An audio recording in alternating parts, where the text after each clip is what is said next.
Hai semuanya, pada kesempatan kali ini saya akan mempresentasikan tentang mengelola fungsi audit internal. Tetapi sebelumnya, izinkan saya memperkenalkan diri saya. Nama saya Absalom Tiopan Parhusip, mahasiswa program studi akuntansi keuangan publik, jurusan akuntansi, Politeknik Negeri Medan kelas AKP 7B. Pada kesempatan kali ini, saya akan mempresentasikan satu materi yang berkaitan dengan audit internal mengenai mengelola fungsi audit internal di bawah bimbingan dosen pembimbing saya, Ibu Dr. Deliana SE, AK MSI CA. Adapun topik-topik yang akan kita bahas, saya akan buat pengantarnya mengenai apa yang akan ditekankan pada presentasi kali ini.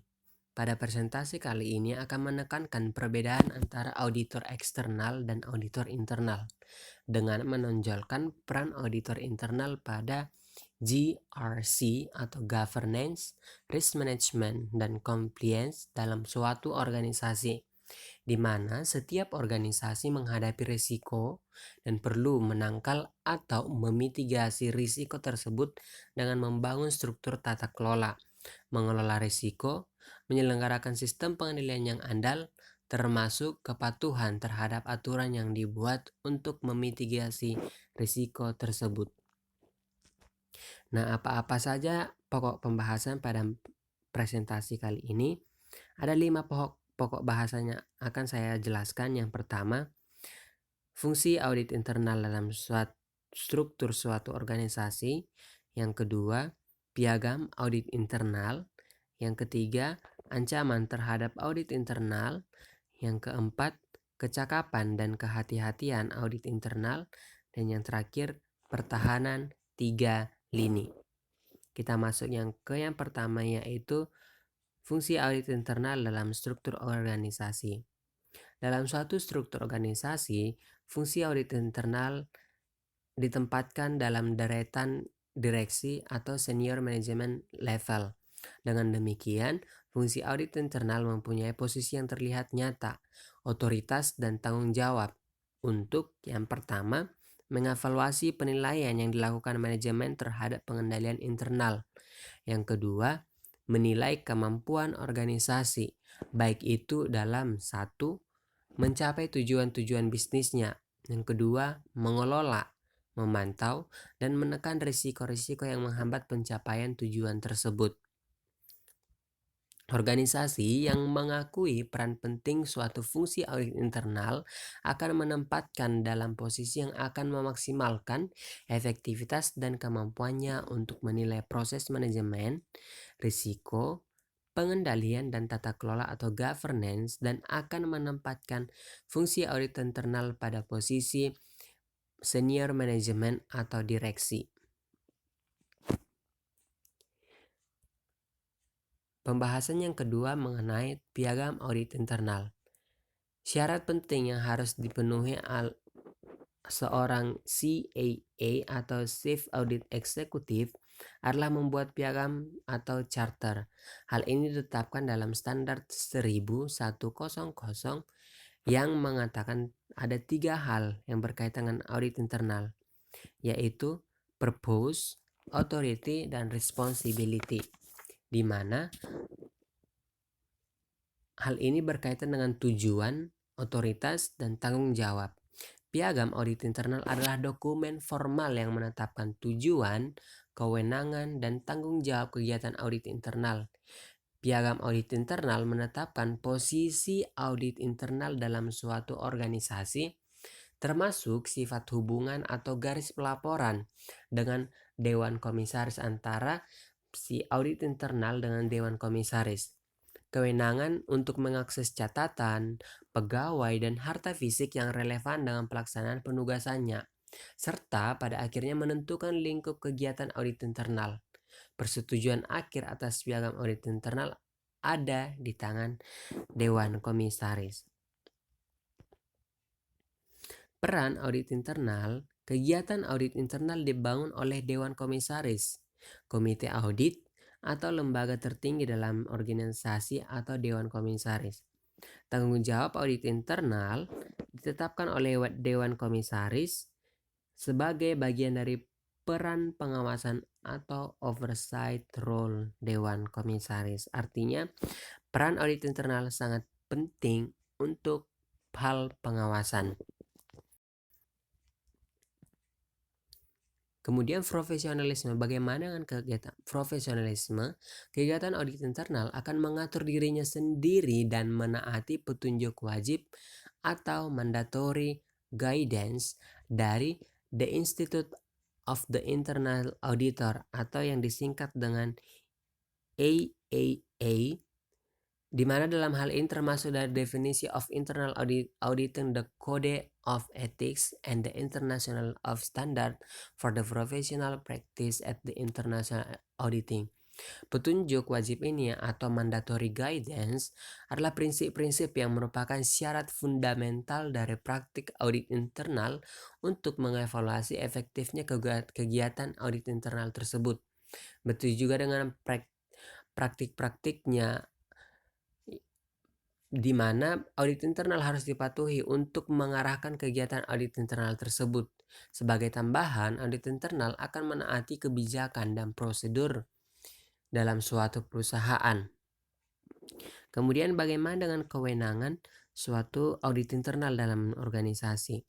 Kegiatan audit internal dengan akuntabilitas yang ketat mengenai kerahasiaan dan pengamanan catatan dan informasi diberi kewenangan penuh dengan bebas dan tanpa pembatasan mempunyai akses kepada semua catatan, harta fisik, dan pegawai untuk menjalankan tugas audit internal. Bagaimana dengan organisasi? Chief Audit Executive secara fungsional akan melaporkan ke Dewan Komisaris dan secara administratif atau untuk kegiatan sehari-harinya kepada Direktur Utama. Maka Dewan Komisaris akan menyetujui piagam audit internal, menyetujui rencana audit berbasis risiko, menyetujui anggaran rencana sumber daya audit internal, menerima komunikasi kinerja audit internal, menyetujui putusan-putusan tentang pengangkatan atau pemberhentian yang berkaitan dengan audit internal, menyetujui gajinya, dan CAA atau Chief Audit Executive akan berkomunikasi dan berinteraksi secara langsung dengan Dewan Komisaris, termasuk dalam sesi-sesi dengan para eksekutif dan dalam pertemuan Dewan Komisaris jika hal itu diperlukan. Independensi dan objektivitas. Kegiatan audit internal akan bebas dari campur tangan siapapun dalam organisasi, termasuk pemilihan mengenai apa yang akan diperiksa, lingkup pemeriksaan, prosedur pemeriksaan, frekuensi, serta penetapan waktu pemeriksaan, atau bahkan isi laporan untuk mempertahankan sikap independen dan objektif. Auditor internal tidak akan mempunyai tanggung jawab atau wewenang atas kegiatan yang diauditnya.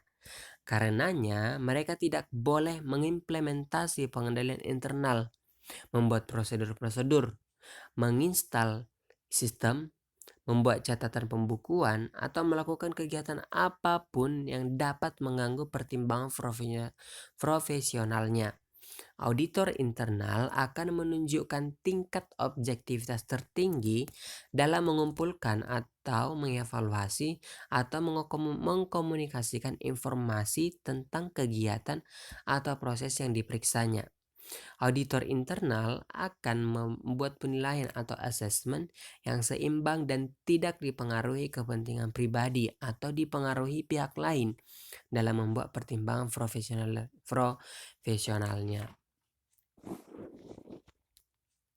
Tanggung jawab auditor internal. Lingkup auditor internal meliputi tetapi tidak terbatas pada pemeriksaan dan evaluasi kecukupan dan efektivitas suatu tata kelola, manajemen risiko dan pengendalian internal, dan juga mutu kinerja dalam melaksanakan tanggung jawab untuk mencapai sasaran dan tujuan organisasi yang telah ditetapkan. Rencana audit internal. Paling tidak setahun sekali, audit internal akan menyampaikan rencana audit kepada direksi dan Dewan Komisaris untuk ditelaah dan disetujui. Rencana audit internal ini terdiri dari jadwal kerja, anggaran, kebutuhan sumber daya untuk tahun yang akan datang. Pelaporan dan pemantauan. Laporan tertulis akan diterbitkan oleh CAA pada waktu selesainya setiap penugasan audit internal dan dibagikan kepada pihak-pihak yang telah ditentukan. Hasil audit internal juga akan dikomunikasikan ke Dewan Komisaris. Program assurance mutu dan program perbaikan. Audit internal akan mengadakan program quality assurance atau assurance mutu dan improvement program atau program perbaikan yang menyangkut semua aspek kegiatan audit internal. Program ini akan memasukkan evaluasi atas kegiatan audit internal dan kepatuhannya terhadap ketentuan-ketentuan dalam EEA seperti definition of International Auditing and the Standards. Evaluasi apakah auditor internal menerapkan kode etik EAA. Program ini juga menilai efisiensi dan efektifnya kegiatan audit internal dan mengidentifikasi peluang-peluang perbaikan kerja audit internal. Nah, tentunya sama halnya dengan auditor eksternal, audit internal juga akan menghadapi ancaman. Dalam hal ini ada 5 ancaman besar yang akan dihadapi oleh auditor internal. Yang pertama adalah self-review threat. Ini adalah ancaman terhadap independensi auditor yang memeriksa apa yang dikerjakannya sendiri. Misalnya semester yang lalu ia bertugas di bagian akunting dan ditugaskan menangani buku penjualan. Dan kemudian hari ini dia mengaudit buku penjualan untuk yang semester lalu. Kemudian ada namanya advocacy threat. Artinya di waktu yang lalu ia melakukan penugasan consulting dan memberikan advice atau nasihat mengenai proses tertentu dalam sistem pengendalian internal. Sekarang ia menelaah proses di bagian penjualan yang mendapat advice-nya 6 bulan yang lalu.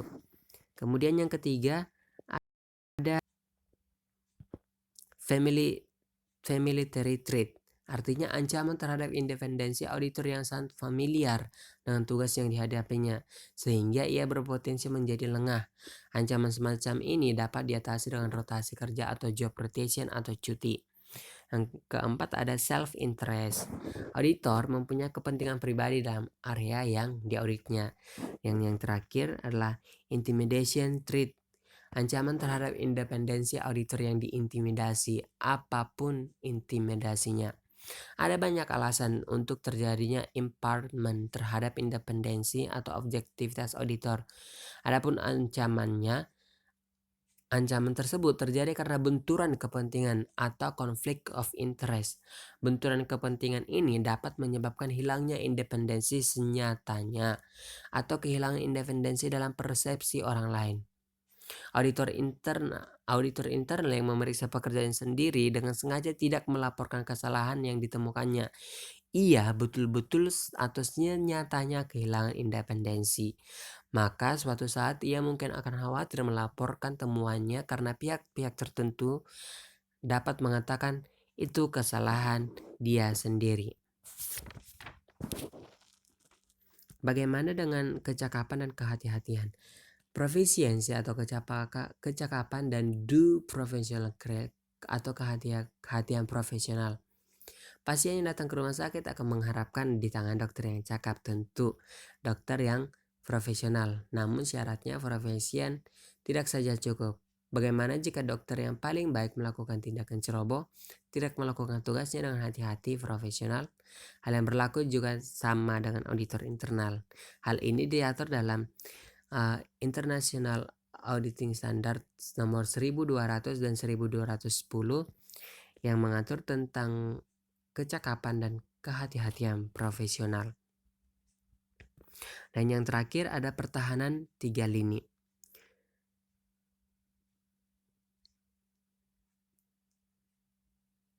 Tantangan untuk mengkoordinasikan para spesialis ini melahirkan best practice yang dapat membantu organisasi mendelegasikan wewenang dan mengkoordinasikan tugas tanggung jawab manajemen risiko. 3 lini pertahanan mencerminkan 3 kelompok dengan fungsi-fungsi yang berbeda dalam pengelolaan risiko secara efektif. Yang pertama yaitu fungsi mengelola risiko, di mana fungsi ini ada risiko yang terjadi dan karenanya mereka harus mengelola risiko tersebut.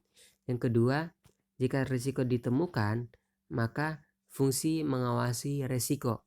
Dan yang ketiga adalah fungsi memberikan independence assurance atau yakni fungsi audit internal. Setelah mendapatkan risiko, tentu mereka akan harus memproses risiko tersebut, menangani risiko tersebut sehingga akan memberikan independence assurance atau keyakinan bahwa risiko itu tersebut dapat ditangani. Apa-apa saja lini pertahanan dalam 3 lini pertahanan tersebut? Yang pertama adalah manajemen operasional. Manajemen pada lini pertahanan pertama atau para manajer operasional yang terutama berurusan dengan risiko dan karenanya mereka harus mengelola risiko tersebut. Mereka juga bertanggung jawab untuk mengimplementasikan tindakan-tindakan perbaikan atas kelemahan-kelemahan dalam proses bisnis dan pengendaliannya. Yang kedua adalah fungsi manajemen risiko dan fungsi kepatuhan. Dalam angan-angan, lini pertahanan pertama dan kedua dapat digabungkan. Manajemen operasional di samping mengurus manajemen sehari-hari, juga mengelola risiko dan memastikan bahwa keputusan atas segala aturan itu terjadi. Namun dalam kenyataannya harus ada satu lini pertahanan yang memusatkan perhatian pada fungsi manajemen risiko dan fungsi kepatuhan. Secara spesifik, fungsi-fungsi dalam lini pertahanan kedua bisa berbeda dari satu organisasi ke organisasi lain, juga berbeda untuk industri yang berlainan. Dan yang fungsi yang ketiga adalah audit internal tersebut. Audit internal memberikan assurance yang komprehensif kepada governing body atau senior management dengan tingkat independensi dan objektivitas tertinggi dalam organisasi. Tingkat independensi ini tidak ada pada lini pertahanan kedua. Audit internal memberikan assurance mengenai efektif atau tidaknya tata kelola, manajemen risiko, dan pengendalian internal, termasuk bagaimana lini pertahanan pertama dan kedua memenuhi tujuan-tujuan manajemen risiko dan tujuan pengendalian. Ada banyak variasi dari model pertahanan 3 lini, namun secara umum dapat diringkas sebagai berikut. Yang pertama, pertahanan lini pertama atau the first line of defense diberikan oleh staf barisan depan atau front line staff dan manajemen operasional. Sistem-sistem pengendalian internal, lingkungan pengendalian, dan budaya perusahaan yang dikembangkan dan dilaksanakan oleh unit-unit bisnis ini sangat penting dalam mengantisipasi dan mengelola risiko operasional. Yang kedua adalah pertahanan lini pertama atau pertahanan lini kedua atau the second line of defense diberikan oleh fungsi manajemen risiko atau risk management function dan fungsi kepatuhan atau compliance function. Kedua fungsi ini memberikan oversight atau pengawasan atau supervisi menyeluruh dan latihan atau sarana, sistem, dan nasihat atau advice yang diperlukan untuk mendukung lini pertama dalam mengidentifikasi, mengelola, dan memantau risiko-risiko. Dan yang ketiga, pertahanan lini ketiga atau the third line of defense diberikan oleh fungsi audit internal. Fungsi audit internal itu memberikan kepastian yang independen bahwa manajemen risiko dan pengendalian internal berjalan sesuai dengan rancangan. Hal yang perlu kita ingat adalah model adalah sekadar alat untuk menyederhanakan fungsi-fungsi yang rumit hubungan di antara fungsi-fungsi tersebut sehingga mudah menjelaskan dan memahaminya.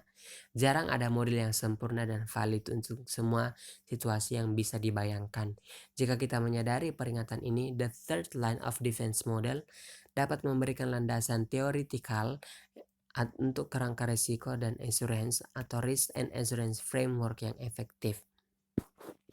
Nah, demikianlah penjelasan saya mengenai materi mengelola fungsi audit internal dalam suatu organisasi. Mohon maaf jika ada kesalahan, dan saya yakin ini sangat bermanfaat untuk kita semua. Sekian dan terima kasih.